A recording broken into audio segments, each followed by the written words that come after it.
Selamat sore dari Bishkek, tepatnya di negara Kyrgyzstan. Ya, ini adalah lanjutan dari video kemarin terkait dengan tips tentang traveling di Kyrgyzstan. Oke. Kali ini aku bakal nunjukin teman-teman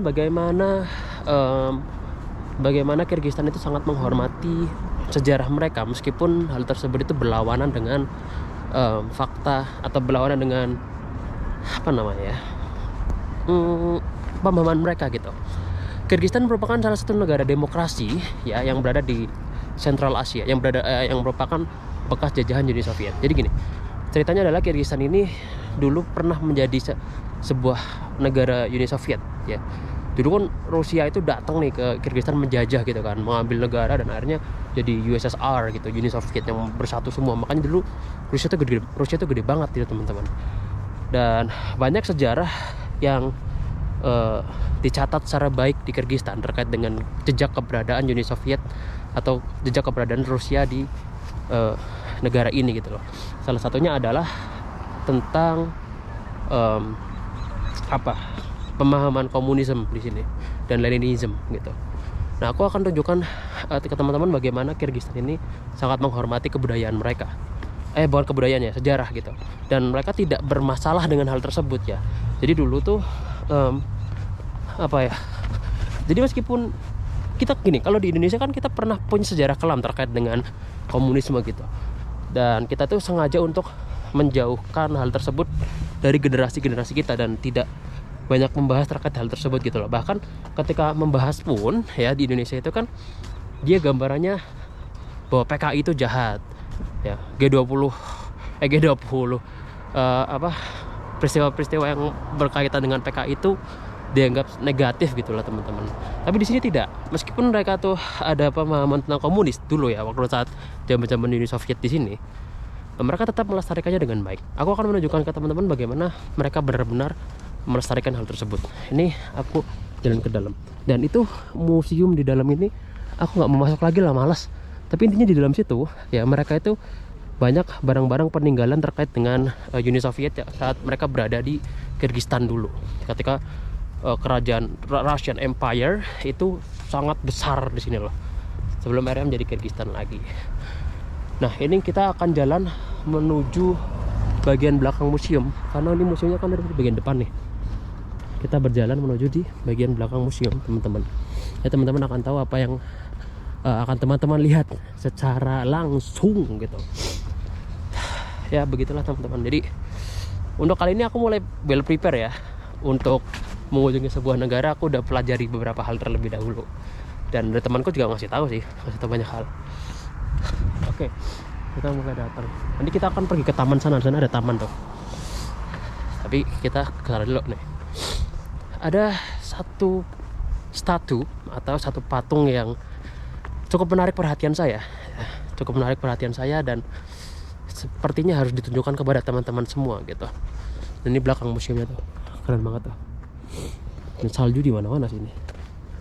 Ya, teman-teman. Kita akan mulai dekat ke sana. Lebih dekat lagi. Oke. Nah, coba tebak patung siapa ini? Patung ini adalah patung dari Lenin ya. Patung dari Lenin. Tahu Lenin siapa?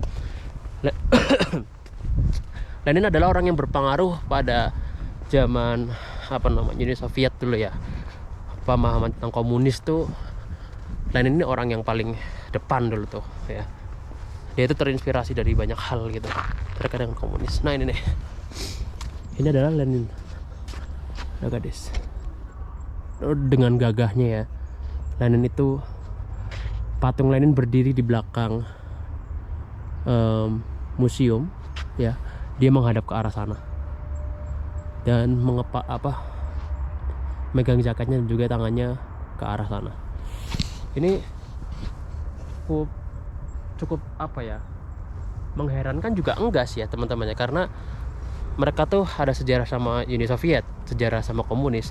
Tapi hal yang menjadi bangga adalah mereka benar-benar menggambarkannya dengan detail gitu loh. Meskipun oke lah, there is nothing to do with that gitu, kayak meskipun Kyrgyzstan ini negara demokrasi, tapi mereka masih tidak melupakan jasa beliau dalam membangun Kyrgyzstan. Karena dulu Kyrgyzstan itu ketika Kyrgyzstan masih dijajah Uni Soviet itu banyak hal yang dibangun di Kyrgyzstan, kayak fasilitas, infrastruktur dan lain sebagainya itu dibangun sama Uni Soviet, dan mereka tidak melupakan dengan hal itu.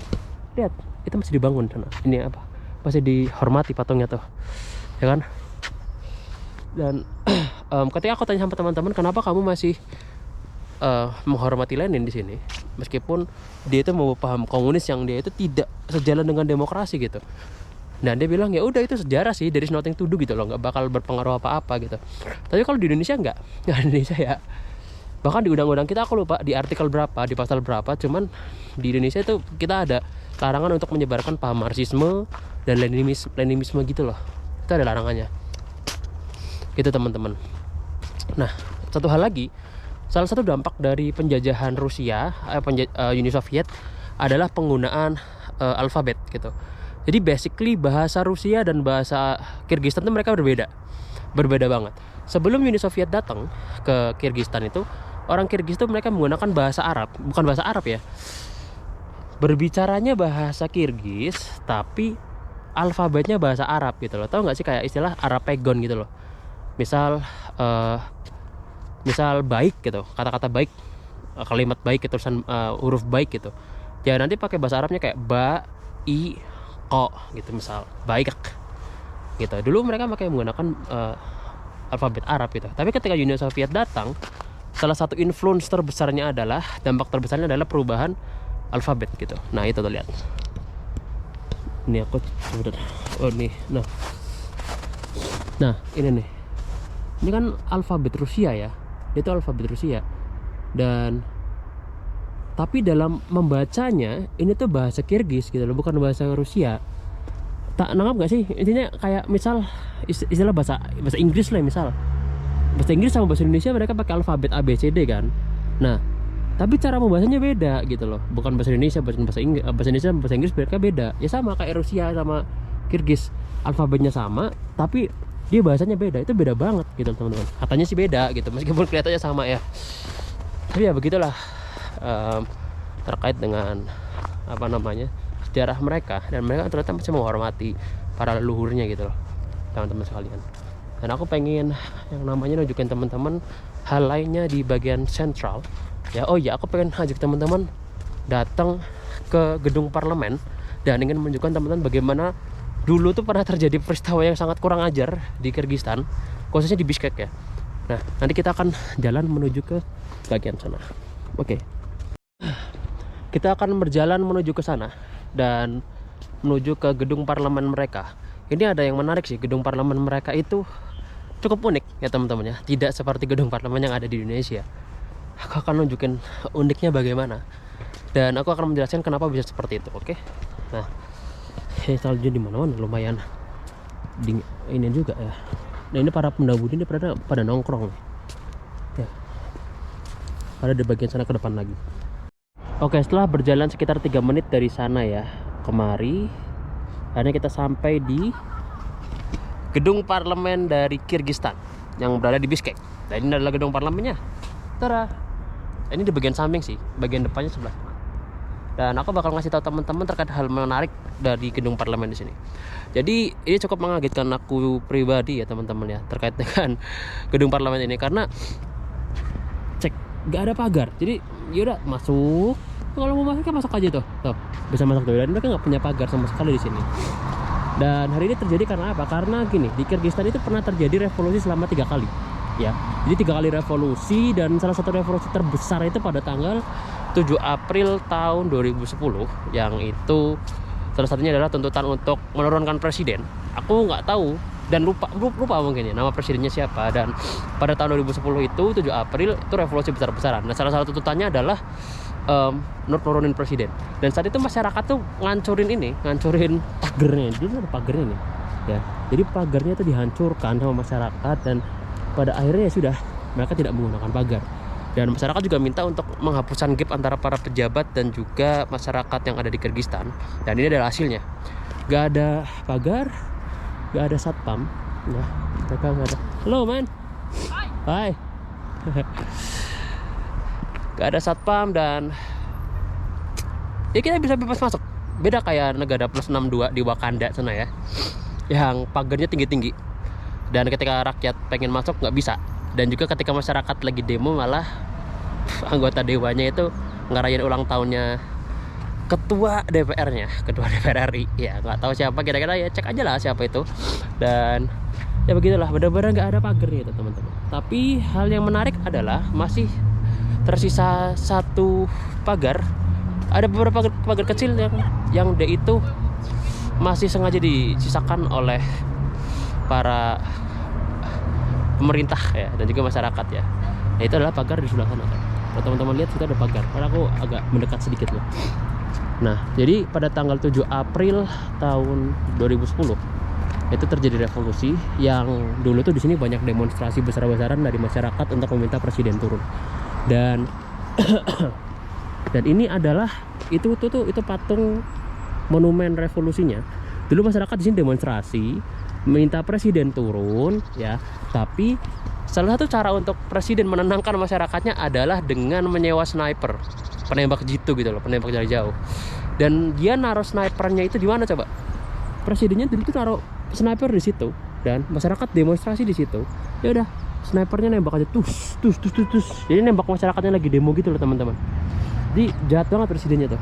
Dan dikabarkan presiden tersebut masih hidup dan sekarang sedang stay di Belarus, di sebuah negara namanya Belarus, dan dia nggak bisa pulang. Ketika pulang ke Kyrgyzstan ya dia bakal ditangkap. Nah, aku bakal tunjukin ke teman-teman. Nah, ini pagar yang sengaja disisakan. Tujuannya untuk mengingat bahwasanya dulu tuh ada pagarnya gitu loh.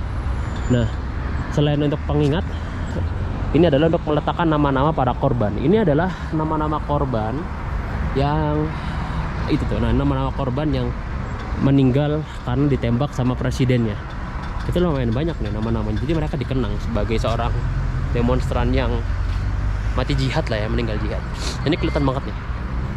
2010 7 April. Ya, 2010 7 April. Jadi itu di sini dulu demonstrasi gede-gedean, minta presidennya turun, malah presidennya nembak sniper dari sana, nembak masyarakatnya. Gila. Itu gila banget sih. Tapi ya hal positifnya adalah ini memisahkan gap antara gedung parlemen dengan masyarakat. Jadi masyarakat bisa masuk aja. Nah, lihat tuh, udah banyak masyarakat yang datang ke sini. Ya, ke gedung parlemen nih. Dan beneran nggak ada satpam sama sekali, teman-teman. Tuh, ya kan? Tapi kalau dibilang sama Senayan, masih gedean Senayan. Justru Senayan yang ada di Jakarta itu. Gedung parlemen yang dulu buat ngerayain ulang tahun ketua DPR RI ya, saat masyarakatnya demonstrasi di luar. Aku nggak tahu siapa, coba dicek aja lah Google. Nah, ini nih, aku bakal lebih dekat lagi dan teman-teman biar bisa lihat gedungnya seperti apa. Sekilas gedungnya itu kayak hotel sih ya, dan mereka itu bener-bener nggak ada satpam, bener-bener nggak ada yang berjaga di situ. Sama sekali nggak ada yang berjaga, nggak tahu nih, hebat banget sumpah.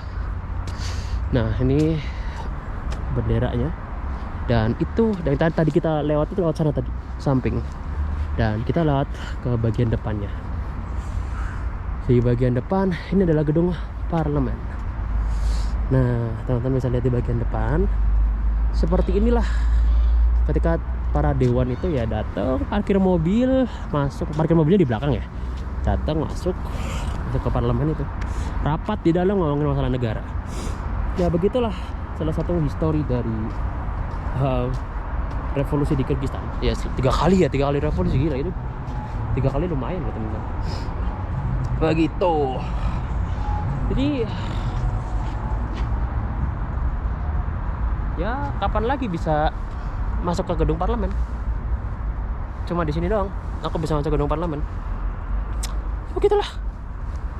Oh, dibilang aneh ya nggak bisa karena di Kyrgyzstan. Jadi lumayan gila sih loh. Nah, ini banyak burung jalak di sini. Nggak tahu ini burung jalak ngapain gitu. Tuh banyak burung jalaknya, bekas-bekas salju. Mereka tuh ngambilin apa nggak tahu. Dan orang Kyrgyzstan meskipun mereka nomaden ya, mereka makan daging, kebanyakan makan daging, tapi mereka nggak makan daging burung, bro. Tuh, ini di sini masih banyak burung yang berkeliaran dan mereka nggak makan daging burung. Ya kalau di kita kan makan daging burung tuh buat Lamongan ya. Itu ada merpati tuh, kelihatan di kamar ya. Nah, inilah gedungnya. jika dilihat dari sini ya. Begini bentuknya. Oke, mungkin itu adalah vlog hari ini. Kita akan nanti ketemu lagi di sesi selanjutnya. Semoga kita masih ada rezeki untuk ketemu lagi. See you in the next video. Bye.